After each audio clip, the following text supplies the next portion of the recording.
آپ اگر غور کریں تو ایک بڑی وجہ دین سے متنفر ہونے کی جدید پڑھے لکھے طبقے کی وہ یہی ہے کہ ایک چیز جو ایک پورے نظام کے طور پہ انسانی عقل ہمیں پہنچاتی ہے، اور یہ دیندار لوگ، مذہبی لوگ، علماء ادنا مماثلتیں تلاش کر کے کہیں سے کوئی اشارے کنائے نکال کے اسی انسانی عقل کے نتائج کو دین میں سے برآمد کرنے کی کوشش کرتے ہیں۔ تو در حقیقت نہ اس سے ہم دین کی خدمت کر رہے ہوتے ہیں، اور نہ ان عملی رکاوٹوں میں، عملی مشکلوں میں لوگوں کو دین کی طرف لانے کے لیے کوئی حل پیش کر رہے ہوتے۔ یہ جو 21ویں صدی ہے، موجودہ دور ہے، وہ کیا تبدیلی ہے جو اس دور میں انسان اور انسانی نفسیات کے لیے دین کی طرف متوجہ ہونے میں کوئی مزاحم ثابت ہوتی ہے؟ تو اگر غور کیا جائے تو بنیادی طور پر وہ 3 چیزیں ہیں۔ سب سے پہلی چیز کیا ہے؟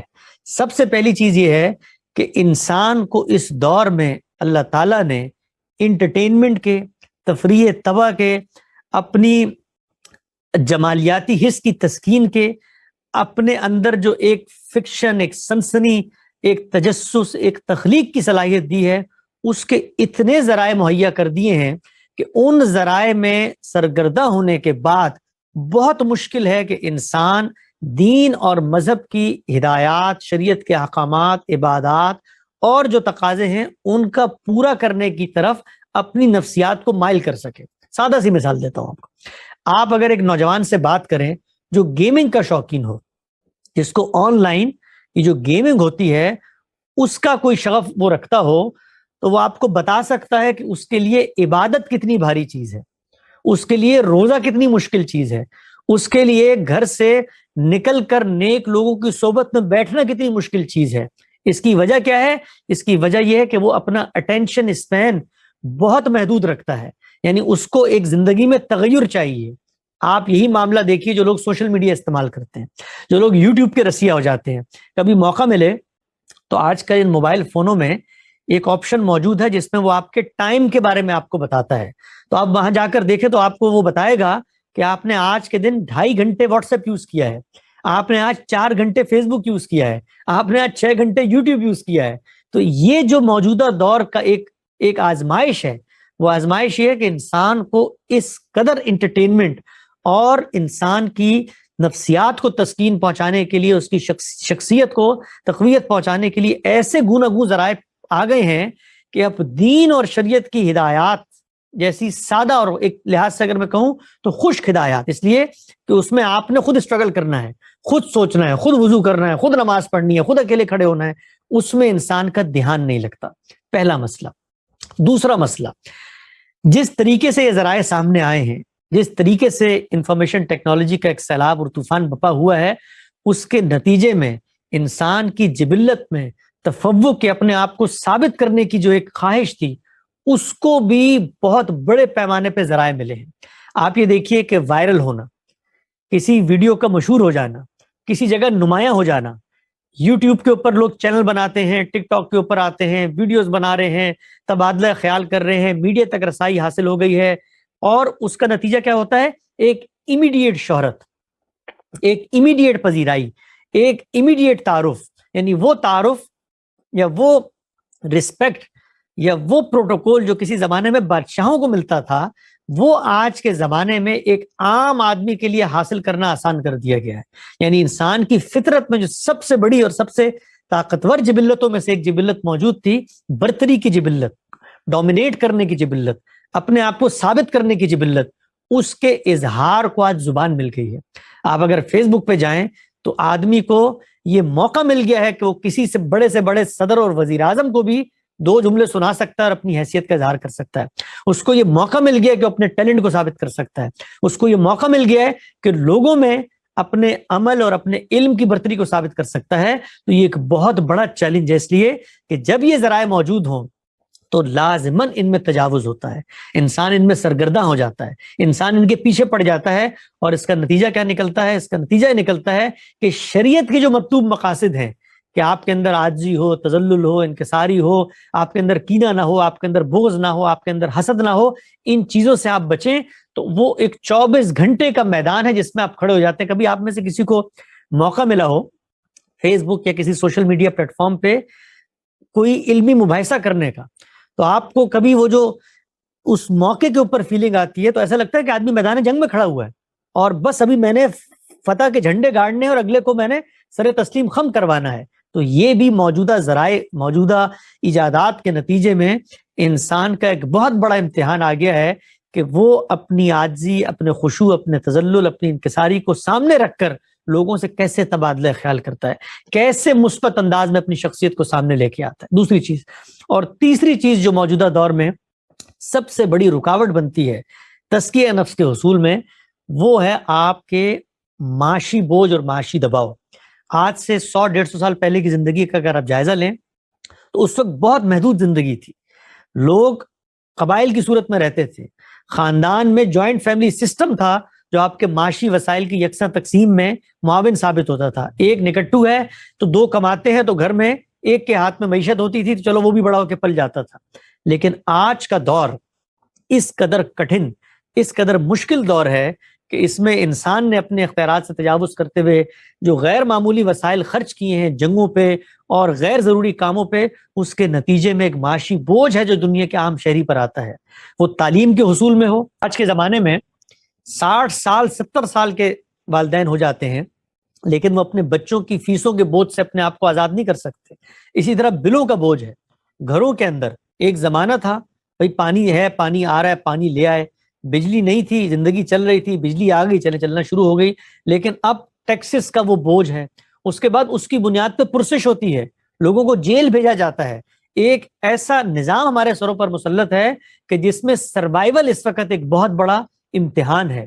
اپنے بچوں کی تعلیم، اپنی تعلیم، پھر صحت کے اخراجات، صحت کے مسائل، پھر خورونوش کھانے پینے کے اخراجات، پھر یہ ٹریول اور انٹرٹینمنٹ کے اخراجات، یہ سب کچھ ایک بہت بڑے معاشی برڈن کی صورت میں ہمارے سامنے آتے ہیں.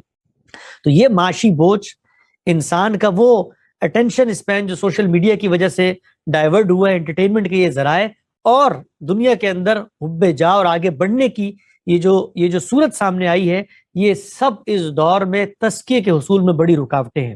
حل کیا ہے؟